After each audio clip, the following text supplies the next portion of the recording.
Welcome to Podcast West Seattle Pandemic Diaries, Vol.2. My name is Andrew.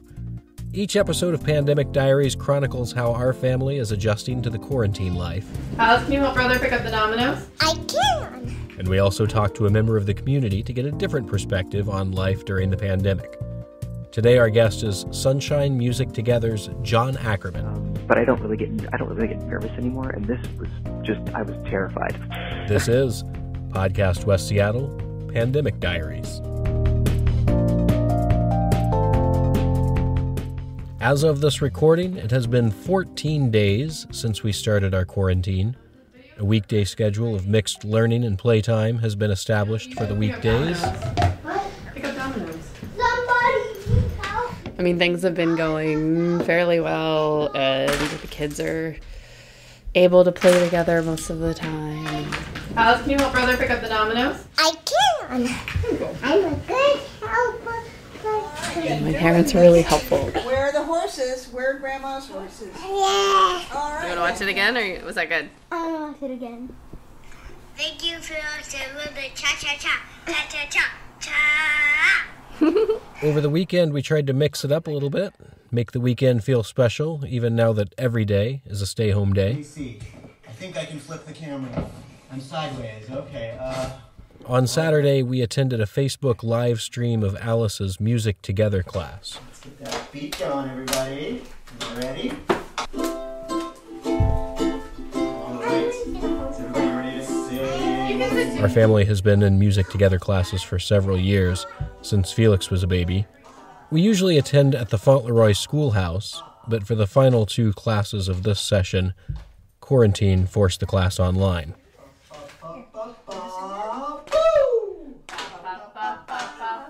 I spoke with Music Together teacher John Ackerman about what the transition has been like. Oh, it's been very rough. Music Together is a family music program that has been around for a long time now, and basically we offer family music classes where up to 12 families will come to a class at a time, and we will sing, we will play instruments, we will dance. And part of the philosophy is that the whole family is important in terms of music making together. And so we do classes that try to foster music making within the family. Our classes are 10-week sessions, and we basically stopped after week 8 as it became clearer and clearer that the pandemic was reaching us, and with the seriousness that it, here in Seattle, we began to, take stronger measures in terms of trying to keep everything clean. We have a lot of musical instruments that we use, and making sure that everybody was washing hands. But at a certain point, it became clear that it was no longer advisable, based on the CDC recommendations, for us to actually have in-person classes. And so we basically stopped our session after week 8. From there, we, just as a way to try to stay connected to the families, have just been offering some Facebook Live sessions where the teachers are basically doing the classes from their houses and kind of broadcasting it. One of the big challenges for John was performing solo for a camera rather than being in a room with families. It's a totally different thing, because with the classes, you're there and you're feeding off of the energy in the room, and you're feeding off the kids and all the adults that are there, and you're connecting with people, right? And part of the idea with Music Together is that we don't want it to feel like a performance, right? We want it to feel like everybody's equals in the music making experience. But when you're doing it on video, you're basically doing a performance.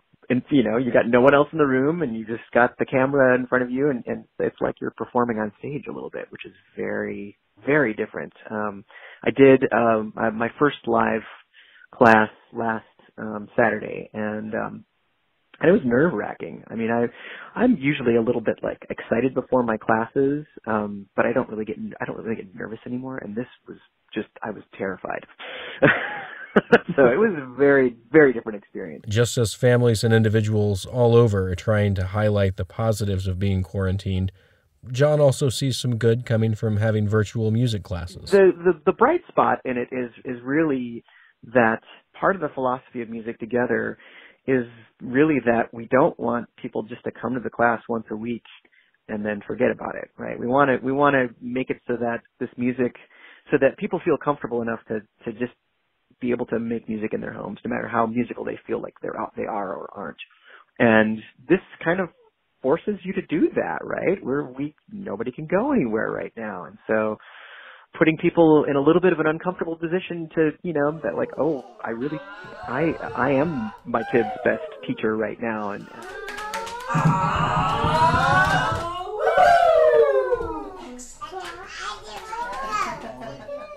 having a class called Music Together while keeping ourselves inherently apart is a very 2020 problem. As we reduce the size of our physical world, our definition of together is evolving. It's weird. I mean, and it's interesting how that is sort of seeping into other aspects of our social structures, right? I mean, everyone is all excited about using Zoom now because you can have a bunch of people, you can do this virtual meetings and have a bunch of people on the screen and all be able to get together at once and do stuff. Instruments away. Thanks, John. Back in our house, the new week brought about a return to the learning routine. It's a math video from Seattle Public Schools. See what's any good. And today in this session, we'll be focusing on kindergarten and first grade math. Here. In the grass in the front yard. I like spiders. But that was 2 years ago. I was the little one, and I saw in the front of me, and then it's going to be crazy. And also news that the state of Washington is under a stay home, stay safe order. It hasn't changed our routine or my routine at all. I'm glad because I feel like the city and the country needed it. But otherwise, it hasn't changed us specifically at all. The only things we've been doing for the past 2 weeks are all still permitted. Our house, Grandma and Grandpa's condo, walks outside, and occasional trips to the store. And then the news kept coming. On Monday night, we learned that the West Seattle Bridge was closing immediately and indefinitely. The closure is due to cracks that make the bridge unsafe for vehicular traffic. I can't even process it. I feel like in this context, it's so, it doesn't matter where we are right now, but it's going to be a huge deal at some point, and I can't really process it yet. I was thinking about that, just even when we're allowed to go back to work, I'm not going to be able to go back to work, and I can't even process that. That's all for this episode of Podcast West Seattle Pandemic Diaries. Thanks again to John Ackerman for joining me, and thanks to Sunshine Music Together. You can find more information about their family music classes at sunshinemusictogether.com. If you haven't done so already, please be sure to subscribe to Podcast West Seattle on Apple Podcasts, Spotify, Google Podcasts, or wherever you listen. Until next time, stay home and stay safe.